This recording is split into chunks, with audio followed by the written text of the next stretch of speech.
केदारनाथ मंदिर भारत के उत्तराखंड राज्य के रुद्रप्रयाग जिले में स्थित है। हिमालय पर्वत की गोद में केदारनाथ मंदिर 12 ज्योतिर्लिंग में सम्मिलित के साथ 4 धाम और पंच केदार में से एक है। यहाँ के प्रतिकूल जलवायु के कारण ये मंदिर अप्रैल से नवंबर माह के मध्य ही दर्शन के लिए खुलता है। पत्थरों से तैयार सच शैली में बने इस मंदिर के बारे में कहा जाता है कि इसका निर्माण पांडव वंश ने करवाया था। पौराणिक कथा के अनुसार हिमालय के केदार श्रृंग पर भगवान विष्णु के अवतार महातपस्वी नर और नारायण ऋषि तपस्या करते थे। उनकी आराधना से प्रसन्न होकर भगवान शिव प्रकट हुए और ज्योतिर्लिंग के रूप में सदा वास करने का वरदान प्रदान किया। धार्मिक ग्रंथों में वर्णित कथा के अनुसार महाभारत युद्ध में विजय के पश्चात पांडवों में सबसे बड़े युधिष्ठिर को हस्तिनापुर के नरेश के रूप में राज्याभिषेक किया गया। उसके बाद करीब 4 दशकों तक युधिष्ठिर ने हस्तिनापुर पर राज्य किया।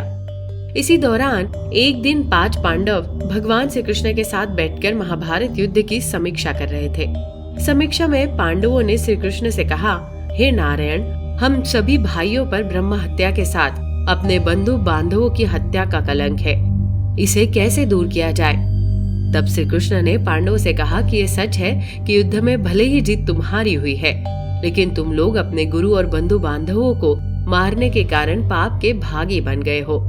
इन पापों के कारण मुक्ति मिलना असंभव है, परंतु इन पापों से सिर्फ महादेव ही मुक्ति दिला सकते हैं। अतः महादेव की शरण में जाओ। उसके बाद श्री कृष्ण द्वारका लौट गए। उसके बाद पांडव पापों से मुक्ति के लिए चिंतित रहने लगे और मन ही मन सोचते रहे कि कब राजपाट को त्याग कर शिव जी की शरण में जाए। उसी बीच एक दिन पांडवों को पता चला कि वासुदेव ने अपना देह त्याग दिया है और वो अपने परम धाम लौट गए हैं। ये सुनकर पांडवों को भी पृथ्वी पर रहना उचित नहीं लग रहा था।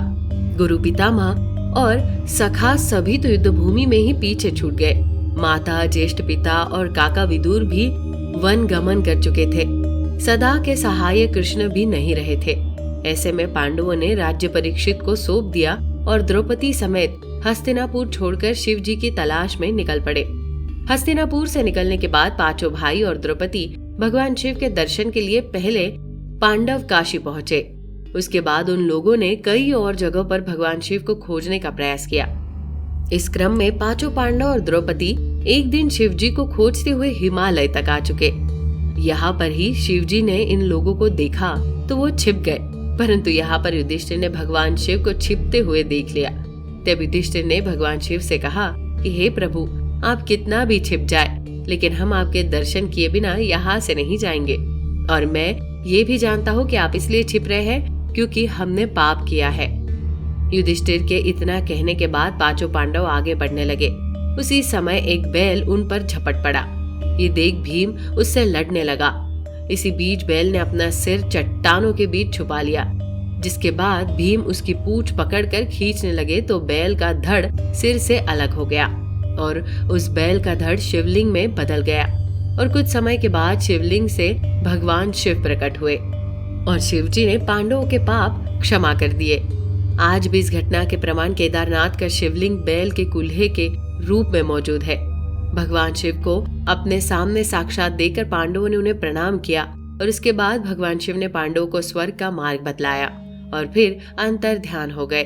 उसके बाद पांडवों ने उस शिवलिंग की पूजा अर्चना की और आज वही शिवलिंग केदारनाथ धाम के नाम से जाना जाता है, क्योंकि यहाँ पांडवों को स्वर्ग जाने का रास्ता स्वयं शिव जी ने दिखाया था। इसलिए हिंदू धर्म में केदार स्थल को मुक्ति स्थल माना जाता है और ऐसी मान्यता है कि अगर कोई केदार दर्शन का संकल्प लेकर निकले और उसकी मृत्यु हो जाए तो उस जीव को पुनः जन्म नहीं लेना पड़ता है। तो दर्शकों, कैसी लगी आपको ये जानकारी? हमें कमेंट कर जरूर बताएं। साथ यदि आपको ये वीडियो पसंद आई हो तो वीडियो को लाइक कर चैनल को सब्सक्राइब जरूर कर दे। वीडियो में अंत तक बने रहने के लिए आपका धन्यवाद।